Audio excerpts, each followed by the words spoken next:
오늘은 금요일 어, 내가 이제 설렘이 있습니다. 그 가나 아프리카 30년 이상 이렇게 선교사로 계시던 분이 지금 한국에 와 계시는데 3개월 동안 이분들을 속리산 문장대 계곡에서 함께 이렇게 즐기는 날 오늘 기다렸습니다. 오후에는 이제 저도 들어가고 오전에는 그 선교사 부부가 먼저 들어와 계시고 또 오후에는 아들, 딸, 뭐 손자, 손녀 이렇게 함께 합류한다 했습니다. 오늘날 이렇게 보면은 마틴 루터가 목숨을 걸고 종교 개혁을 해서 개신교가 탄생을 한 게 500년이 이제 지났는데 지금 한국 교회가 엄청나게 60, 70년대, 80년대 개신교회가 부흥을 하였죠. 뭐 1200만 성도라고 이렇게도 말을 할 때가 있었지만 지금은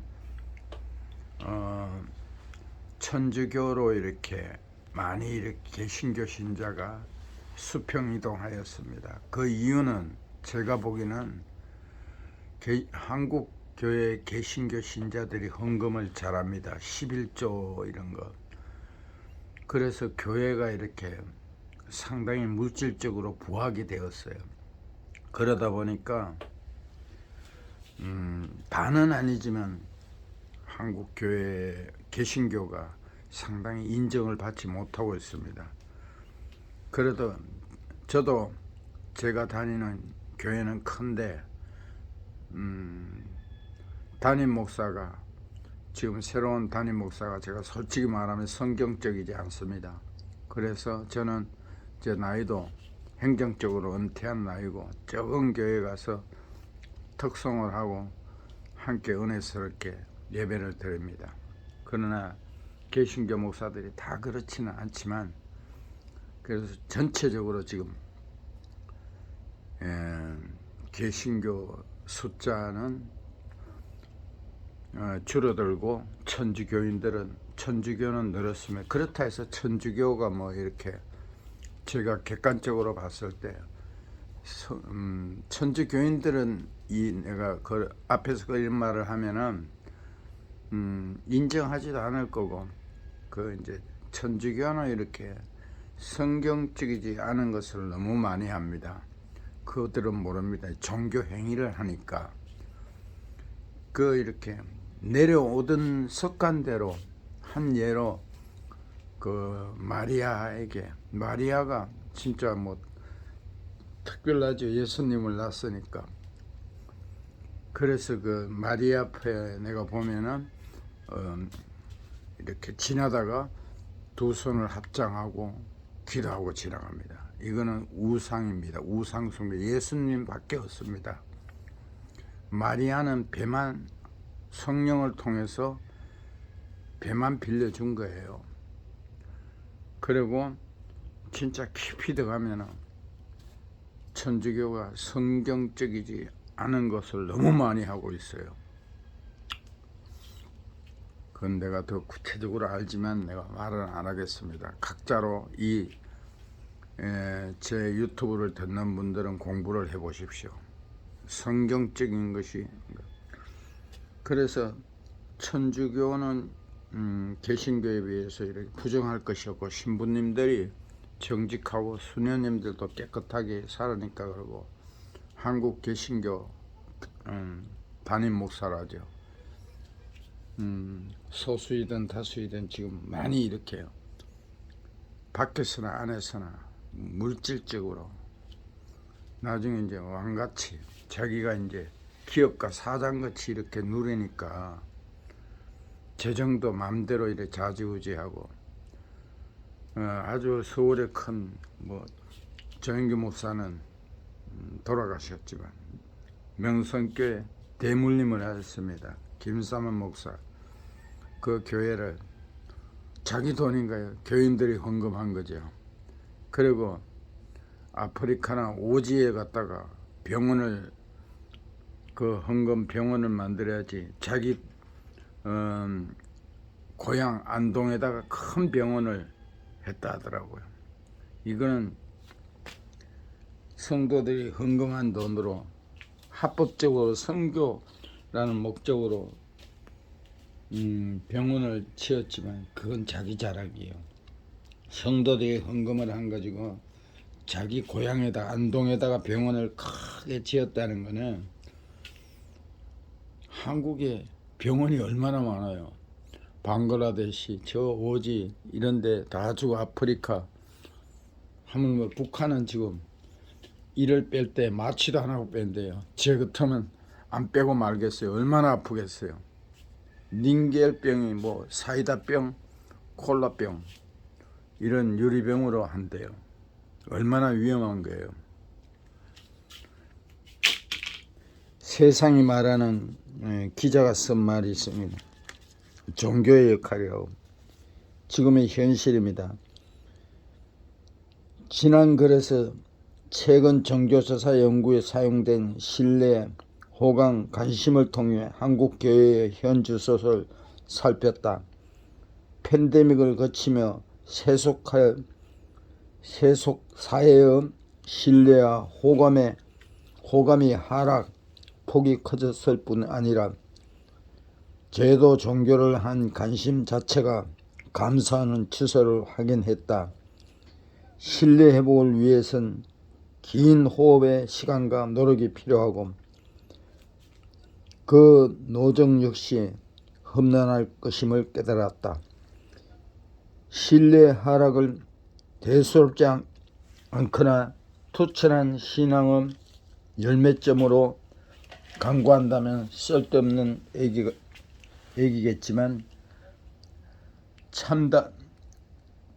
참다운 교회 도움에 세상의 신뢰가 중요하다면 그 회복을 위한 출발점은 교회와 세속화의 접점을 찾는 일이어야 한다. 세상의 눈치를 보거나 입맛에 맞추자는 게 아니다. 기독교 신앙과 세속 사회의 가치가 서로 만나는 지점,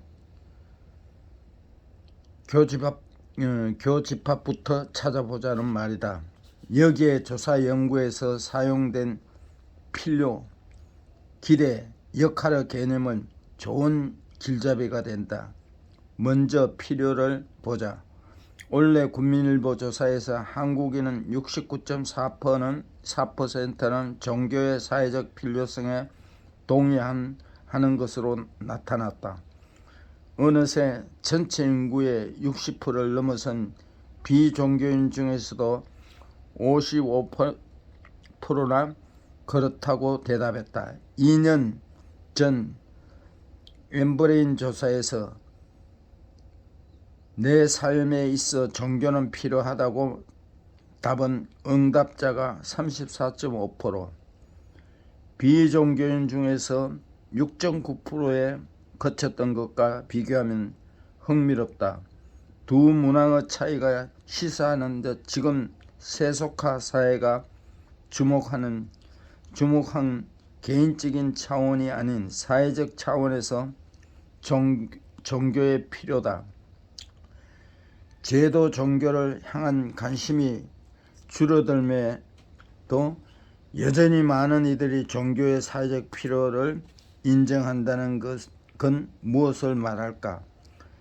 세속사회에서 종교만 할 수 있는 일이 아직 남았다고 여긴다는 뜻이겠다. 다른 것으로 채워지지 않는 종교 말이다. 나는 이를 기대라는 개념으로 설명해 왔다. 세상이 개신교를 향해 호감이 아닌 반감을, 칭찬이 아닌 비판을 표명할 때도 거기엔 충족되지 않는 기대가 전제되어 있다. 세속사회는 종교의 가장 이상적 모습을 설정해 두고 그에 비춰 현실 종교를 평가한다. 부합하면 칭찬이 그렇지 않으면 비판이 뒤따른다. 다른 말로는 역할이겠다. 세속사회는 종교를 아예 부정하거나 종교의 자리를 박탈하지 않는다. 대신 종교만의 사회적 역할을 설정하고 충족하기를 기대한다. 그게 무엇일까? 국민일보 조사에서 종교의 바람직한 역할을 묻는 문항에 대한 가장 많은 답변은 이웃에 대한 사랑이 82%였다. 종교의 바람직한 기능을 물었더니 사회적 약자를 돕는 것이 78.9%이다. 가장 많았다. 2020년 엠브레인 조사에서 종교가 한국 사회를 위해 해야 하는 가장 중요한 역할을 물었을 때 최다 답변은 다양한 봉사활동의 주체가 51.1%, 사회적 약자 보호가 49.7%였다. 이웃사랑 그리고 약자의 편, 세속화 사회가 말하는 종교의 핵심적 역할이다. 사실 이는 여론조사뿐 아니라 종교를 다루는 여러 미디어 텍스트에서도 반복해 발견된다. 자기중심성 가인 시대를 살아가며 사람들은 자기 부인의 사랑을 찾고 있다. 힘의 논리가 지배하는 세상에서 자비의 논리에 목마르다. 종교에서 볼 수 있을까 기대한다. 다른 어디에서도 힘들다는 걸 잘 알기 때문이다.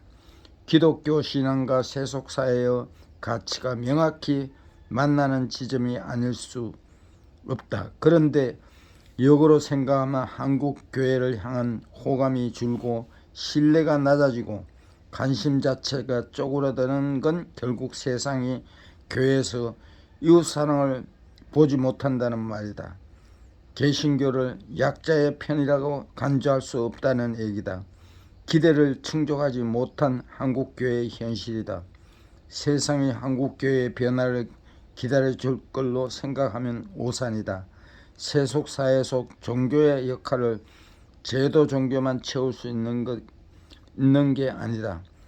제도권을 벗어나 종교 집단, 유사 종교, 종교적인 각종 미디어 현상까지 그 잠재적 역할을 수행하는 너무 다양하다. 결코 떼어놓은 당상이 아니다. 물론 다 그렇다는 것은 아닙니다. 소수의 귀한 성직자들, 선교사들,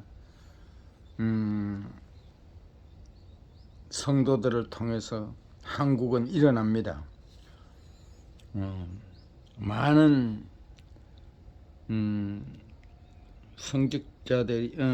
성직자나 성도들이 종교 행위를 하면서 삶이 정직하지 바르지 않고 삶과 신앙생활이 틀리다는 거예요. 두막대기가 하나 되게 북태평양의 한 부족에 포토레치라는 간섭이 있습니다. 서로 싸우는 두 가지 방식인데, 하나는 큰 선물로 상대를 제압하는 선물 공세입니다.